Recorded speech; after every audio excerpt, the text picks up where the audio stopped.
Hey guys, welcome back to r/MaliciousCompliance. What happens when a Karen teacher meets the quiet kid with a deadly peanut allergy? She ate peanut butter right in front of him, refused to let him leave, and threatened him. What he did next ended her 30-year teaching career. But first, let's dive into another malicious compliance story. And the first one is titled, Restaurant Employee Amuses Himself, Delights Me and My Kids. Yesterday, I decided to take my kids to an international chain restaurant. In this restaurant, the kids' meal comes with ice cream, but you have to serve yourself. That was a problem because there weren't any bowls besides the ice cream machine, so I thought, I know what to do. I would simply ask an employee for some bowls. And that's just what I did. So he turns to look at the vast array of bowls behind him, some sauce-sized, some entree salad-sized, and many in between. And we realized that neither of us knows what size the kid's ice cream is intended to be. So he thought, I know what to do. I will simply ask a manager. And he says, hey boss,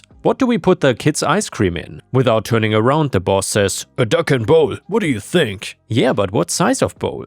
The boss, with his inimitable charm, tact and grace, says, just ducking, give him a bowl.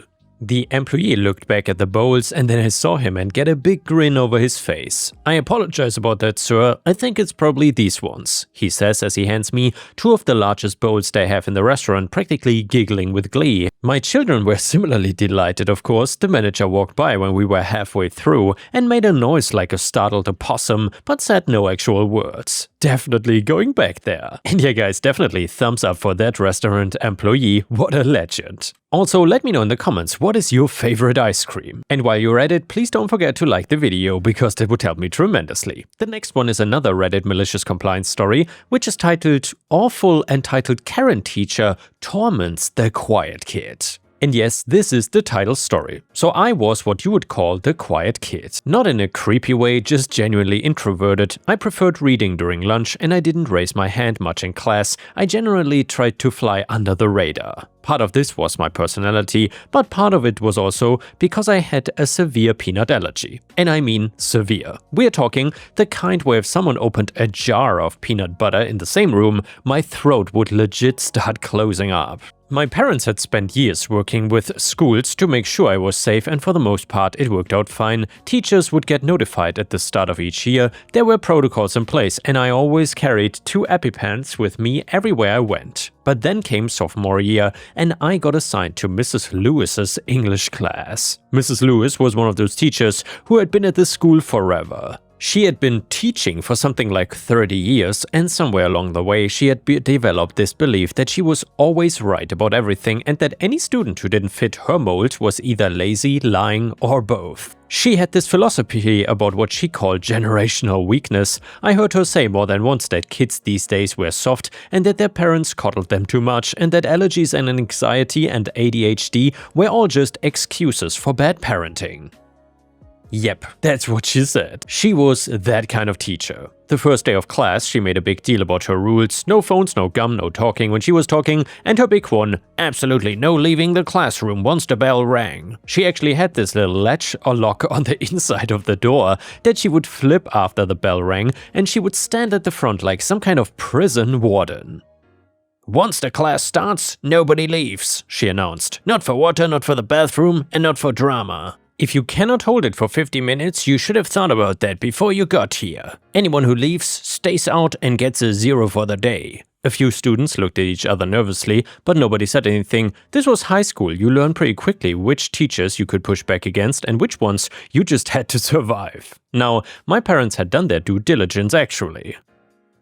They had sent the school my allergy documentation, my medical plan, just everything that was needed. And normally, teachers would pull me aside on the first day or send me an email acknowledging that they'd received the information and would accommodate me. Mrs. Lewis did neither. On the second day of class, I approached her desk before the bell rang to introduce myself and make sure she knew all about my allergy. I figured maybe she had not just gotten around to reading her emails yet. Mrs. Lewis, I just wanted to make sure you received the documentation about my peanut allergy. It is pretty severe, so I usually sit near the door in case I need to step out if there's an exposure or something. She looked at me like I just asked her to do my homework for me.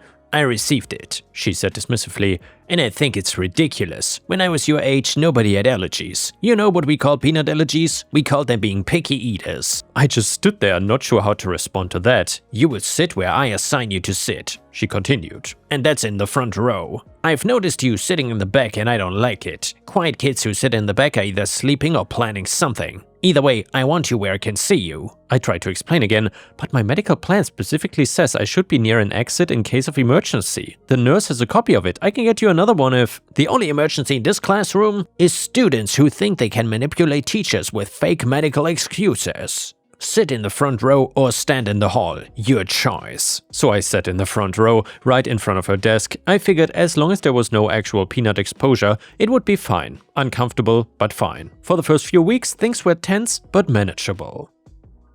Mrs. Lewis seemed to have a special dislike for me. She would call on me when my hand was not raised, trying to catch me not paying attention. She would make a little comment about how kids today needed to toughen up. One time a girl in class sneezed 3 times in a row and Mrs. Lewis actually said, "Allergies are just weakness leaving the body," and laughed at her own joke. Nobody else laughed. I kept my head down.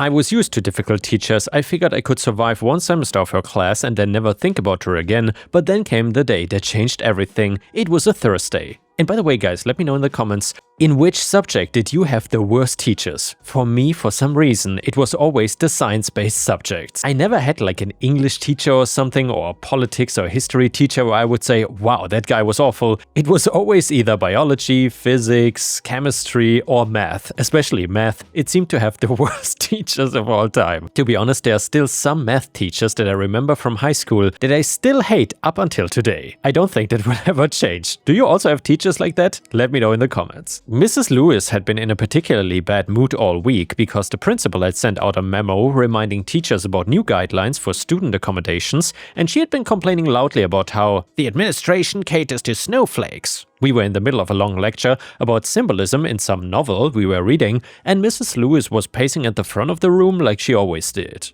About 20 minutes into class, she walked back to her desk, opened a drawer, and pulled out a container. It was one of those clear plastic containers with a snap-on lid, and inside I could see celery sticks and what looked like a generous helping of peanut butter. Like a lot of peanut butter. The extra chunky kind. My heart immediately started racing. Teachers were not supposed to eat during instruction time. By the way, it was in the faculty handbook, but Mrs. Lewis did whatever she wanted. She popped open the lid and the smell hit me within seconds. If you've never experienced an airborne allergic reaction, let me try to explain. It's not like you just think, oh, that smells bad. Your body immediately knows that something is wrong, and my skin started tingling like little pinpricks all over my arms and face. My throat started to feel thick, like it was slowly swelling from the inside. My stomach clenched in that horrible way that signals your body is about to reject something violently. I raised my hand and Mrs. Lewis ignored me and took a bite of her celery, crunching loudly while continuing to lecture about metaphors or whatever. Crumbs actually flew from her mouth as she talked. Looking back, it was honestly disgusting. Even without the allergy aspect, I raised my hand higher and said, "Mrs. Lewis," because I knew I didn't have much time. She stopped mid-sentence and glared at me. "What?" "I'm having an allergic reaction. The peanut butter. I need to step into the hall right now." She actually laughed, and it was not a nice laugh. It was a mean, dismissive laugh. "Ah, here we go. The special snowflake cannot handle a little peanut butter from across the room, huh? Do you know how ridiculous you sound right now?" I could feel my face starting to swell. My lips were getting puffy and the itching on my skin was getting worse. "Mrs. Lewis, this is a medical emergency. I have an EpiPen, but I need to get away from the allergen and get to the nurse." She took another deliberately slow bite of her celery and peanut butter, staring at me the whole time. Then she said the words that sealed her fate. "You're not leaving my classroom. You will sit in that chair and you will face forward until the bell rings. Or you will fail this entire semester. I'm done with your dramatics and your manipulation. If you get up from that seat, don't bother coming back." Several students were looking at me now. A few of them looked genuinely concerned. One girl in the back actually whispered, "He doesn't look too good," loud enough for me to hear. My face was bright red and starting to swell noticeably, and here is where the malicious compliance kicked in. Looking back, I'm honestly not sure how calculated my decision was in that moment. Part of me knew I had options. I could have gotten up and left anyway. I could have accepted the 0 and dealt with it later. But part of me was also thinking through the fog of the reaction, fine, you want me to stay? I will stay.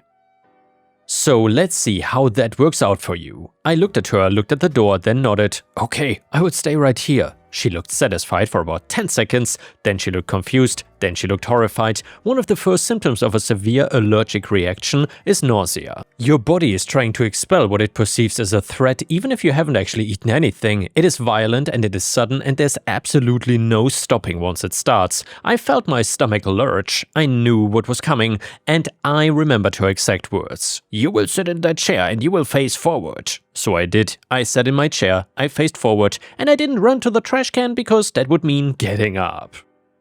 I did not run to the door because she told me I couldn't leave. I just sat there facing forward as my body prepared to do what bodies do when they are in anaphylactic shock. Mrs. Lewis had walked around to the front of her desk and was standing right in front of me, leaning down into my face to say something else condescending, and then it happened. I projectile vomited, and I mean projectile. When you are having an allergic reaction, your body is not messing around. Everything came up at once, and because she was standing right there in front of me, leaning into my space, she got the full blast. It went all over her blouse, it went on her open gradebook that she kept on her desk behind her, it went into her container of peanut butter, which was sitting right there next to her papers, and of course it went on the papers themselves. Some of it splashed on her face, and for a moment the entire classroom was frozen in absolute silence. And then everything happened at once. I fumbled for my EpiPen, my hands shaking and swelling. I managed to get it out of my bag and jabbed it into my thigh right through my jeans. Epinephrine takes a few minutes to fully kick in, and with this severe of a reaction, I knew one pen might not be enough. Students were screaming, some were laughing, I think from shock more than anything. Several were already on their phones calling 911 or recording video, or both.